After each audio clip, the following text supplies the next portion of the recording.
And welcome back to, well, the Magic video, honestly.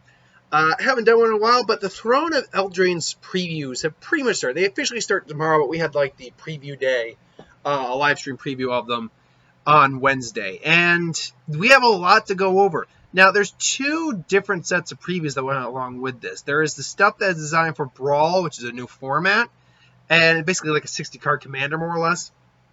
And then there is the actual cards that were spoiled. So, I mean, I'll go over all the cards spoiled real quick. I'm still figuring out, by the way, the whole video software stuff that allows me to actually just put my image on the screen. I was actually tinkering with that a little earlier. I think I've figured something out, but I still need to work with it for a little bit.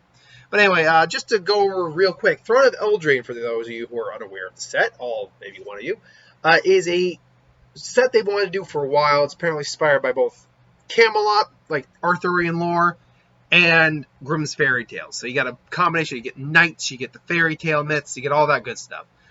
So with the white cards, we had 4. We have All That Glitters, which is 1 white, 1 of any color for Enchantment Aura. That's uncommon.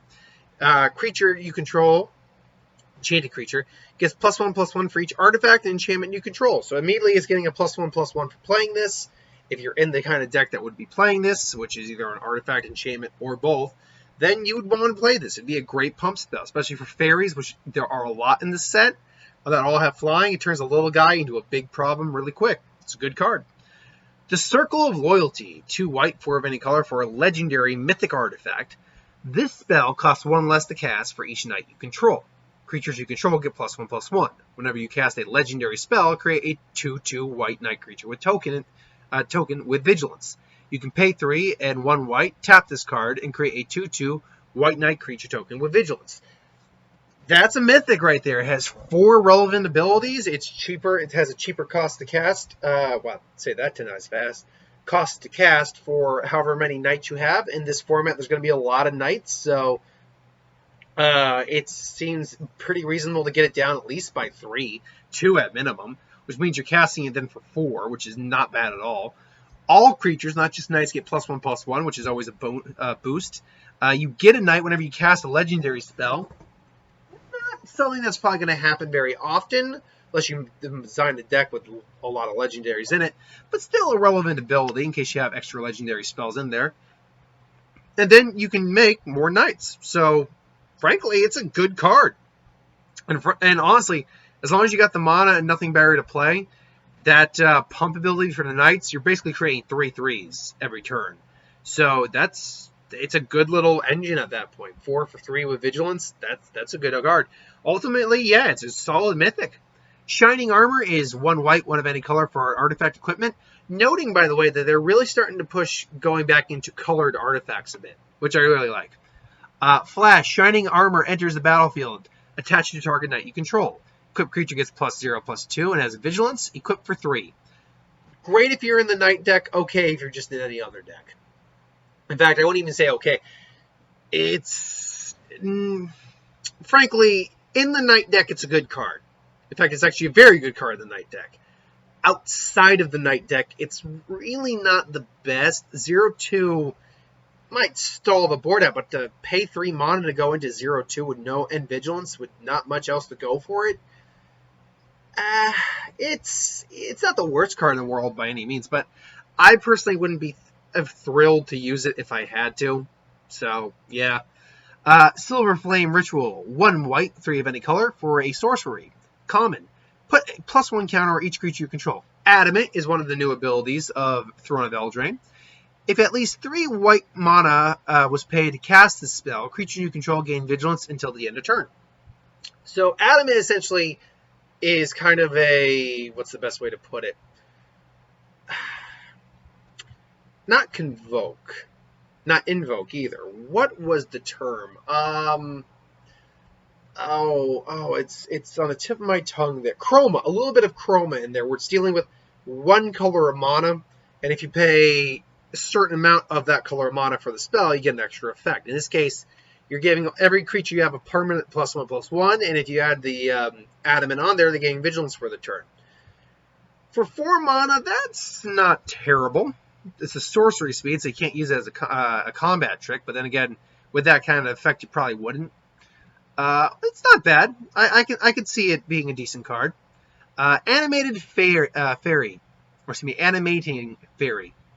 1 blue, 2 of any color for a 2/2 flying fairy, and with the other new ability, Adventure. Now, Adventure has an extra mana cost to it, is essentially a sorcery spell, or possibly an instant. I think it's all going to be sorceries, though, attached to a creature. And the way that Adventure works is that you can cast it either as a creature. If you do, you don't get the sorcery effect, or you can cast the sorcery first, exile the card, and then cast the creature later on.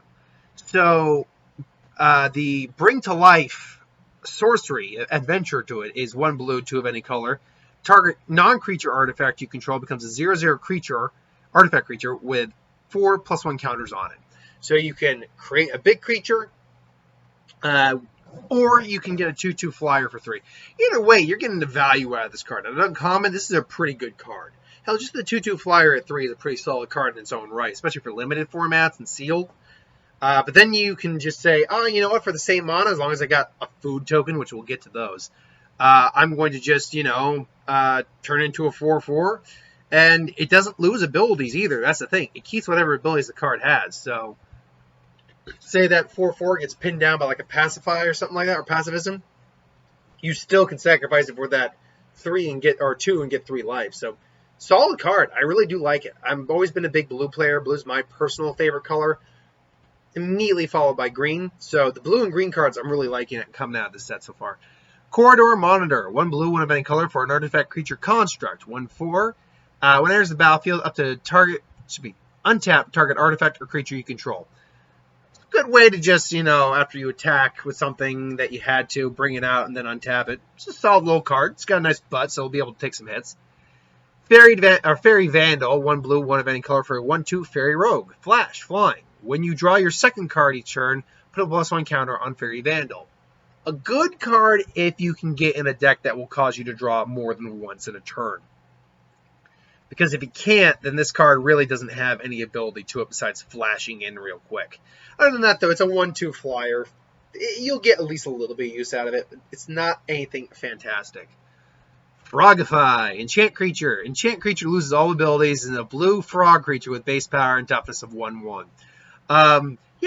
It's basically the Frog Prince. And this card exists in all forms. Hell, we just had a Kasmina's Transmutation, which was basically this card. So it's a solid card. It's a good. These cards are always useful, frankly. Midnight Clock, basically to illustrate the whole idea of Cinderella. 1 blue, 2 of any color for an artifact. Rare. Tap to add 1 blue mana. You may pay 2 of any color and 1 blue to put an hour counter on Midnight Clock. At the beginning of your upkeep, put an hour counter on Midnight Clock. When the 12th hour is put on Midnight Clock, shuffle your hand and graveyard into your library, then draw 7 cards and exile Midnight Clock. Now, in one sense, I really like this card. It's basically a complete reset. If you're starting to fall behind, you can play this card, preemptively prepare yourself, and you're good to go. On the other hand, and it's not that it doesn't do anything either. It does tap for a blue. But the problem is you got to get the 12. So right there, it's like at the beginning of each upkeep. So you got to wait a minimum 7 turns because you have to wait because it doesn't happen on the turn you played it unless you have mana for that. The beauty of it is you can use the mana it produces to do that as well. So you can use its mana to put an hour counter on there. So at minimum, assuming you have stuff you want to play, you're going to be seeing it in 7 turns. Now that said, if you have excess mana afterwards, you can heighten that up quicker, or quickly heighten up the rate in which the hours clock by. On the whole, I like it. I could find use for it, but at the same time, if someone didn't like it, I could see why. Runaway Together. 1 blue, 1 of any color. Instant, common, blue. Choose 2 target creatures controlled by different players. Return those creatures to their owner's hands. Image-wise, it's kind of like Quasimodo, taking Esmeralda away, I think. It's a fine little it's fine little wow, I'm blanking on the term. Think words here. It's a fine little pop spell? No, not jump spell. Bounce. That was the term. Fine little bounce spell. Problem is, you gotta return your stuff too. Actually, now that's not. That being said, in a one-on-one game, you gotta return your stuff too. In another game like a Commander or Brawl or something like a multiplayer game, don't have that problem. In a multiplayer game, this card's fantastic. But in a one-on-one player game, it's just kind of okay. Unless you're dealing with cards like, say, energy cards or energy creatures that when they enter the battlefield, they give you energy or something like that, in which case you pop them back, you bounce them back, then play them again, then you can get more value out of that. So I can see that working in your favor if you had to use it in a one-on-one. Tome Raider, sorry. 1 blue, 2 of any color for a 1/1 fairy flying. When it enters the battlefield, draw a card. See, that fairy can work in conjunction with the Fairy Vandal. So there you get your extra draw on the turn. But here's the thing. You can only get, with the Fairy Vandal, another problem is you can only get 1 pump per turn. You only draw 1 second card a turn. But otherwise, it's still a really good card. Wishful Merfolk, a 1 blue, 1 of any color for a 3/2 for a Merfolk Defender. You can pay 1 blue and 1 of any color. Wishful Merfolk loses Defender and becomes a human until the end of turn. They're kind of doing the whole Little Mermaid thing. As it stands, a 3/2 Defender is actually pretty good for 2. Then you can turn it into a creature that can attack later on. Solid. It's not bad. It's just common, so it's a decent... If I'm in blue, it's a card I'd use. Witching Well. 1 blue for an artifact. Common. Enters the battlefield, you scry 2. You can pay 3 and 1 blue, sacrifice it, and draw 2 cards. It's a good little card. Problem is that it's got 1 enter the battlefield effect, and then you got to wait to use that later effect. Good early in the game. Like on a 1-drop, honestly, it's good overall, I'd say, but here's the thing. If you get it early in game, like opening turn, hand, you got no creatures, good first drop to set yourself up, then it's just sitting there. Then it's just doing nothing, and it can be destroyed pretty easy. Baked into a Pie. We're on the black cards now. 2 black, 2 of any color. Just instant, common. Destroy target creature and create a food token. A food token is an artifact that you pay 2, sacrifice it, and you gain 3 life. I've heard people say it's a worst clue token, worst clue token, and they're kind of right, because clue tokens can at least draw you a card. Hell, it's worse treasure, too, because treasure can give you mana, whereas this is just giving you life, which life can help while in the game. Fortunately, though, there's a lot of cards that work well with artifacts, so these can be used for other things as well.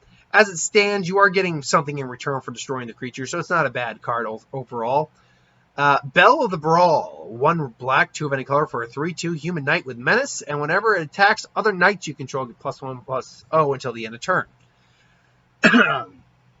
It's a decent card. I mean, it's a 3/2 for 3 if I'm not mistaken, so it's fine. It's got menace, which automatically puts it with evasive creatures like flyers, or not quite unblockable, obviously, but puts it more up there. So overall, it's a decent card, and it has no downsides. Anything that doesn't have a downside is a good card. Eye Collector is a 1/1 black fairy for 1 black. Flying, whenever it deals combat damage to a player, each player puts the top card of their library into their graveyard. If you're into the self-mill stuff, great. If not, I wouldn't bother with it. Foulmire Knight. 1 black for a 1/1 zombie knight with death touch. It also has an adventure. Profane Insight. 1 black, 2 of any color. You draw a card and lose 1 life. Quite frankly, I'd rather just play the 1/1 death touch. I've never been a big fan of these cards that, yeah, you can draw a card, but you gotta lose life. That's the thing that's keeping you alive, you realize. So, I've never been a big fan of those. Order of Midnight. 1 black, 1 of any color. For a human knight with flying 2/2, Order of Midnight can't block. It's Alter Fate sorcery. 1 black, 1 of any color. Return target creature card from your graveyard to your hand. At uncommon, that's a good card. Ultimately, this is a fine card. You can't block, but you know what? You probably won't be blocking with it anyway. Piper of the Swarm. 1 black, 1 of any color. For a human warlock, rare. Rats you control have menace. It's a 1/3. You can pay 1 of any color and 1 black to tap this card and create a black rat creature token. You can pay 2 black and 2 of any color to sacrifice 3 rats and control the target creature. Rat decks, make them viable. I got plenty of rats. I could make a rat deck at this point. I will find a way to make that viable. Overall, I'd say it's an okay card. Unless I have to see if there's more rats in the set, but it's an okay card. Because if there are no other rats in the set, then you raise the problem of, okay, I got to bring it out, make the rat. Okay, now I got my one with menace, but easily blocked. Then I got to try to get enough out here to gain control of a target creature. So in long-term view, I can see it being a good card by making a rat deck. But if there are no rats within this format, or hardly enough rats to make it worth it, not a really good card, frankly. Rackle, Master of Pranks. 2 black, 2 of any color for a 3/3 fairy rogue legendary creature. Mythic, Flying Haste. So that already makes it pretty decent. When it deals combat damage to a player, choose any number, choose any number of the following effects. Each player discards a card. Each player loses 1 life and draws 1 card. Each player sacrifices a creature. So, I'll be honest, this one I'm torn on. In one sense, like, okay, it's a 3/3 fairy. That's a big butt on a fairy. I think Una is the biggest fairy we have. But 3/3 is a pretty big fairy, all things considered. It's got Flying and Haste. But the problem is that each of these abilities affect each player. Discarding a card, I think, is the easiest one to get around. Because, frankly, if you don't have a large hand to begin with, and you don't have cards that are really helping you, that's easy. Each player loses life and draws a card. I can accept it so long as you're not behind. If you're behind, you do not want to use that effect. Each player sacrifices a creature. This is, I think, the biggest one I might have an issue with. Because if you sacrifice a creature, then you're down. You're down. Now, if they have big shit and you've only got some small fries, that's fine. But if you've got a couple of really valuable things on the field, you don't want to use that effect. And the problem with this effect I also have is the fact that it's not a may effect. It's a you choose any number. Now, that doesn't say you may choose, which means don't choose any of them. It says you choose any number, which means you have to activate at least 1. And that may hurt you. Ultimately, if I had to choose 1 every turn, it'd probably be the discard a card one. But anyway, ultimately though, I think it's still a good card. If I had to put it in my fairy deck, I don't know how I would really use it. Let me check the time here. Time moves 17 minutes. I gotta really start speeding it up. Smitten Swordsmaster is 1 black, 1 of any color for a 2/1 with lifelink. Or you can play Curry Favor, 1 black, sorcery adventure. You gain X life for each opponent you gain X life and each opponent loses X life, for X is the number of knights you control. In a knight deck, great. Otherwise, it's just a 2/1 with lifelink for 2, which is still not bad. It's a child of night, basically. This one's so freaking confusing. Okay, hold on. Seer Conrad the Grim. 2 black, 3 van color for a 5/4 human knight legendary creature uncommon. Whenever another creature dies, or a creature is put into a graveyard from anywhere other than the battlefield, or a creature leaves your graveyard, it deals 1 damage to each opponent. And then you can pay 1 black, 1 of any color for each opponent to put the top card of the library into the graveyard. So if I'm reading this right, whenever another creature dies, or is put into the graveyard for anywhere else besides the battlefield, or leaves the graveyard. So whenever a creature goes to the graveyard, so basically, whenever a creature is put into the graveyard, essentially from anywhere, or even leaves the graveyard, you deal 1 damage to your opponent, or to each opponent. If that's what I'm getting at, pretty good card. 5/4 for 5, though, that is pretty beefy. I mean, it's a good late game card, especially for black, but it's a good card. It's just, there's so much wording on that it's kind of difficult to understand what it actually does at points. Crystal Slippers, to illustrate Cinderella's glass shoes. 1 red to 1 of any color for equipment artifact. A creature gets +1/+1 in haste, and you equip it for 1. That's a good card. There's nothing wrong with that card at all. It's a good early drop, and it's a good card to just, it'd be hilarious to put crystal slippers on a dragon, though. That I think would be hilarious. Embrethian Paladin. 1 green, 3 of any color for a 4/1 human knight with haste. It's adamant. It has adamant, which means if a 3 red mono were cast to play this card, you put a +1 counter on it. It's a decent little 4-drop common card. Embereth Shieldbreaker. Embereth obviously is the order of knights for the red cards. 1 red, 1 of any color for a human knight, 2/1. Courage is my only shield. And it has Battle Display as its adventure. You can pay 1 a red and destroy an artifact. It's a fine little card. Again, it's 2/1. Not going to be anything showy on the battlefield. Slaying Fire. 1 red, 2 of any color for an instant. Uncommon. Deals 3 damage to any target. Adamant. If you played 3 red mana to pay this card at least, deal 4 damage instead. Good little removal spell. Absolutely. Beanstalk Giant. Obviously, Jack and the Beanstalk. 6 of any color and 1 green for 7.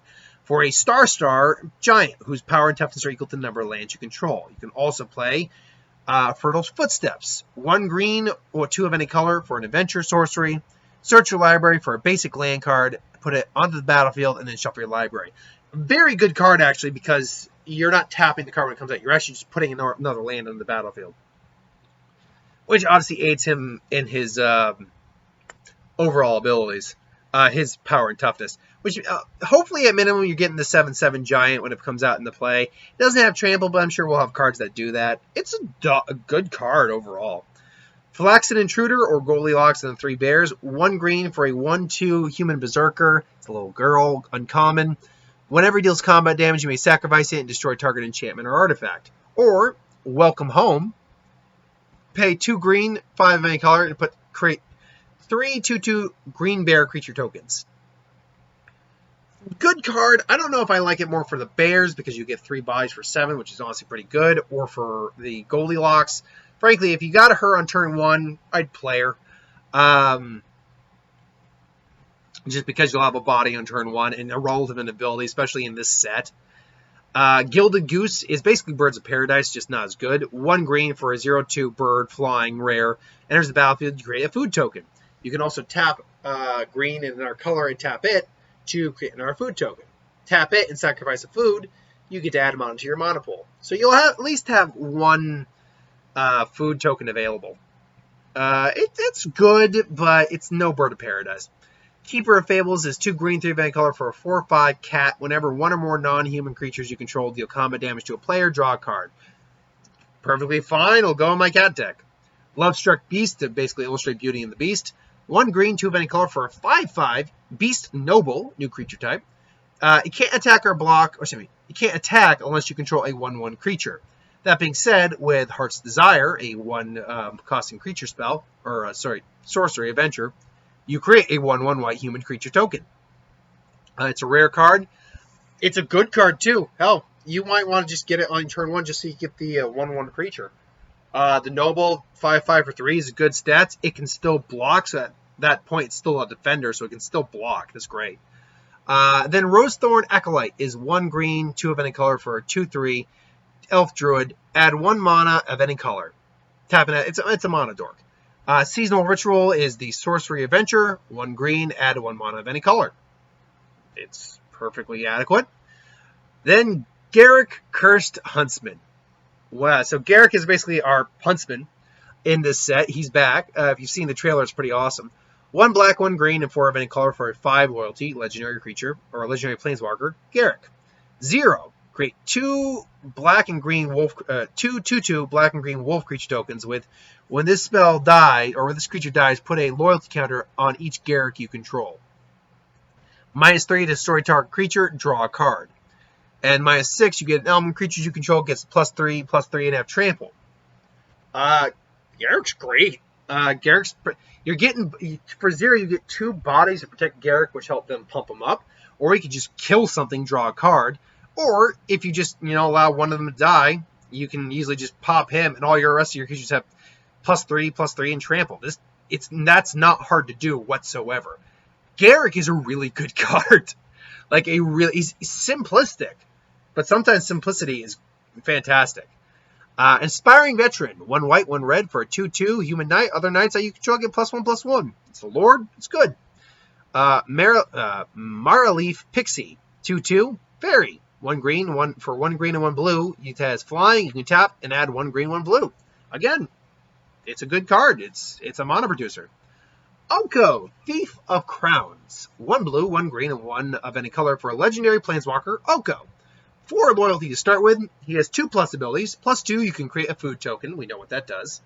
+1, target creature or artifact loses all abilities and becomes a green elk creature, base power toughness of 3/3.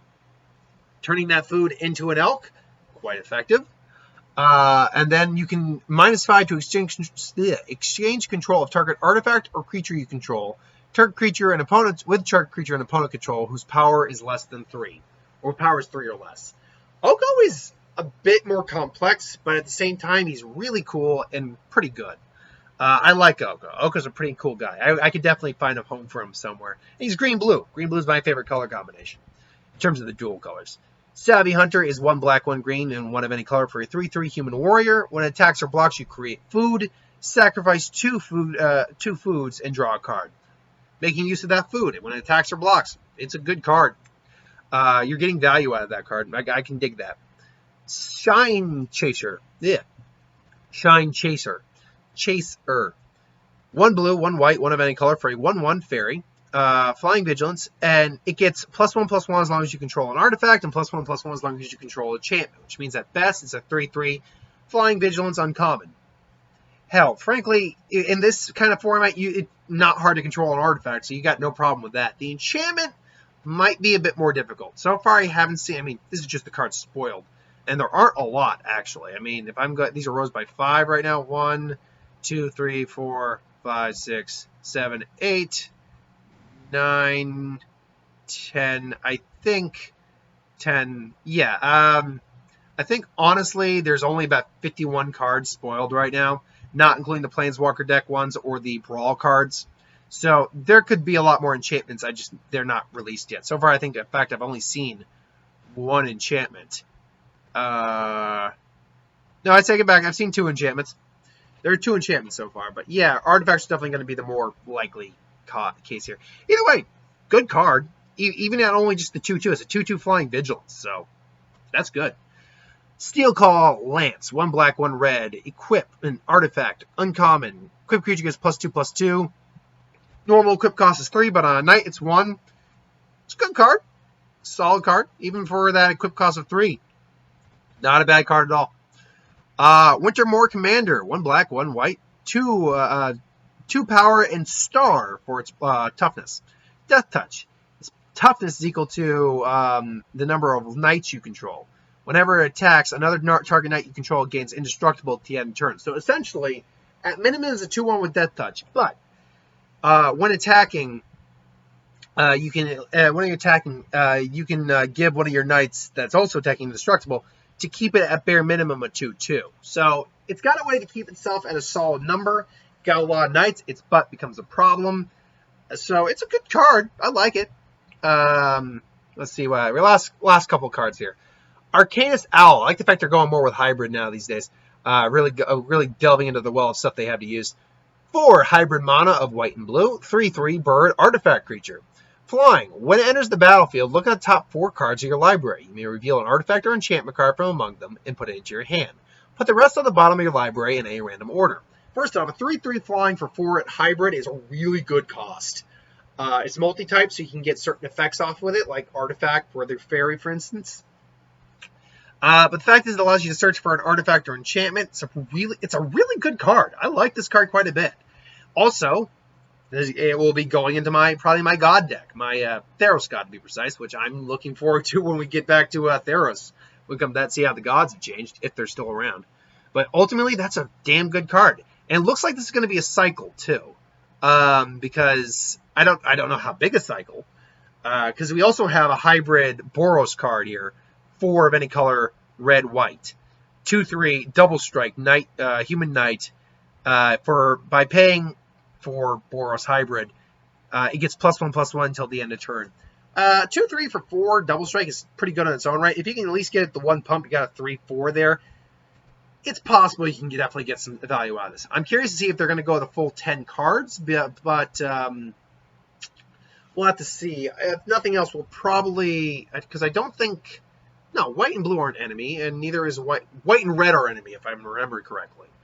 So I don't know. We'll see. I'd love to see what I'd love to see what the red green and the blue green do.